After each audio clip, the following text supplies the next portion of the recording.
berbagi cerita ya, Mbak Nunung cerita bahwa ini sakit itu mental duluan yang kena.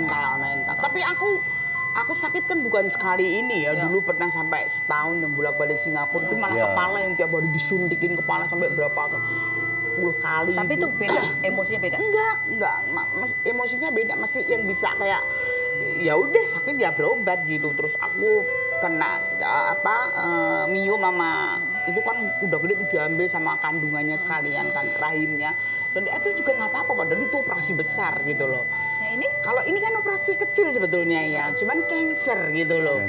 Gitu loh. Operasinya sih kecil banget karena memang cancernya juga masih kecil ya. Terus kalau cancer ini bener-bener mentalku apa yang dirasa? Enggak ya, kayak ngomong gitu loh, kayak begitu.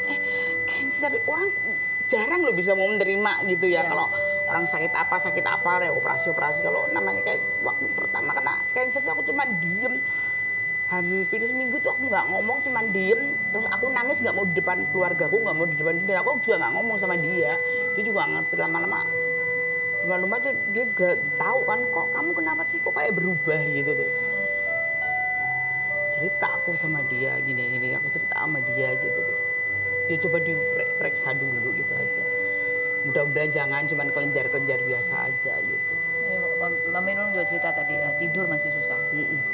Masih yang bilang biasanya kalau malam justru banyak kan nangisnya. Iya, malam itu kenapa nangis? Karena nggak bisa tidur, jadi frustasi atau banyak. Sebetulnya gini, ini juga masalah keluarga. Dulu kan di sini rame, kayak ada cucuku, masih seneng-senengnya ada cucuku, ada anak-anakku. Terus pada saat aku sakit itu tuh anak-anakku kan bilang mau ke Solo semua aja. Bapak sama mama biar konsen untuk berobat di sini dulu, biar nggak terganggu sama anak-anak gini. Karena anakku tahu bahwa memang mental mamahnya lagi kena lagi gitu. Jadi daripada nanti ke cucu, ke apa ya, lihat cucu biasanya seneng rame-rame jadi kayak kapan, takutnya anakku kan gitu. Jadi sementara aja anak-anak semua kayak semua anak-anakku adik-adik pulang semua ke Solo. Jadi tinggal kayak berdua gitu kayak kesepian kayak gitu kayak. Terus kadang-kadang kenapa ya pada saat aku kayak gini kok mereka menghindar dari saya, padahal itu tujuannya gitu. Dari awal udah dikasih tahu tapi kadang-kadang diada-adain sendiri gitu loh. Mereka kok gitu ya, ngerti aku sakit gini. Oh udah deh pokoknya enggak itu ya apa ya, baper banget deh. Lebih sensitif ya? Sensitif banget. Padahal aku orang paling dablek loh. Itu sensitif banget aku sekarang. Jadi gimana? Lebih seneng apa keluarga datang lagi, rame lagi? Maunya kayak gitu. Biar nggak kepikiran. Cuman kan anak-anak kan belum setahun toh mah anak pindah sekolah, anak-anak pindah sekolah berapa keluarga ya. Mosok mau pindah lagi dia gitu. Gitu aja nangis. Ya udah terserah kamu. Jadi ini ini yang harus dihadapi sekarang ini ya. Jadi gimana kalau Mbak Nunung ketika ini sesuatu yang Mbak Nunung nggak bisa kontrol pastinya? Nggak bisa kontrol. Cuman kalau di tempat kerja aku happy karena aku kalau di tempat kerja seneng gitu, emang aku seneng kerja. Fokusnya di kerjaan. Ya. Tapi kalau udah di rumah pulang kerja kayak gini, pulang rumah itu belum tentu aku bahagia di rumah. Apalagi cuma berdua. Diem berdua-duaan nonton TV. Ya orang kayak semalam ya aku pengen kelengkeng itu semalam ya, aku pengen kelengkeng. Seumur-umur kan aku nggak seneng aku kelengkeng itu. Tiba-tiba tumben kamu suka kelengkeng, udah nggak usah dibeliin. Udah kayak gitu coba. Karena memang nggak pernah aku tuh makan kelengkeng, buah paling nggak suka. Tiba-tiba kamu ingin. Oh iya. Kayaknya itu harus pulang semua itu yang dari Solo. Betul. Mungkin jadi karena kalau jadi ada pengalihan. Iya, gitu. mungkin kalau Ada berdua orang jadi banyak. kepikiran ya. Mungkin kalau ya tadi kan di tempat kerja nggak mikir lah, fokusnya di kerja. Untung sih nggak kebawa ke pekerjaan. Aku tetap on time, aku tetap mau tanggung jawab gitu. Nggak bisa menghibur ya, ini luar biasa. Berarti memang harus ngurus cucu-cucu biar nggak kepikiran. Oke, jadi ini siapa nih kalau di antara berdua yang paling sebenarnya aslinya keras kepala, lebih keras kepala yang mana? Ya aku lah. Oke. Yang kalau udah salah paling gengsi minta maaf duluan siapa? Iya. Oh iya. Oke. Siapa yang gampang emosi? Dulu gampang emosian siapa? Ya tetap aku. Sekarang tambah ya. Siapa yang paling cemburuan? Kayaknya nggak ada deh, kita berdua ya. Nggak Cemburu nggak ada ya? Oh kata Mas Ian, Kadang siapa saya. bilang? Ini Mas Ian, kadang karena saya cemburu. tahu cuman diam. Oh cuma diam? Lebih Biasanya banyak cemburunya diam. kalau kayak gimana?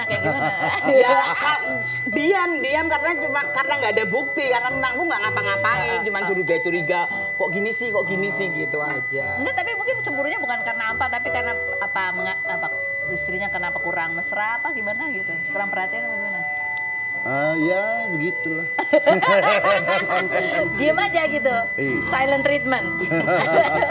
Tapi Mbak Nunung biasanya tahu kalau lagi cemburu. So. Tahu. Terus aku juga bilang, apa sekarang justru aku habis sakit ini cemburuannya minta ampun gitu. Iya. Kenapa tuh? Nggak tahu aku bilang, boh aku bilang gitu. Nggak ngurusin gitu-gitu.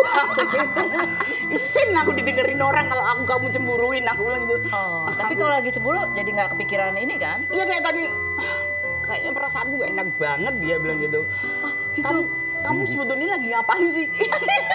Di mobil itu udah mau berangkat berhenti dulu. Lebay.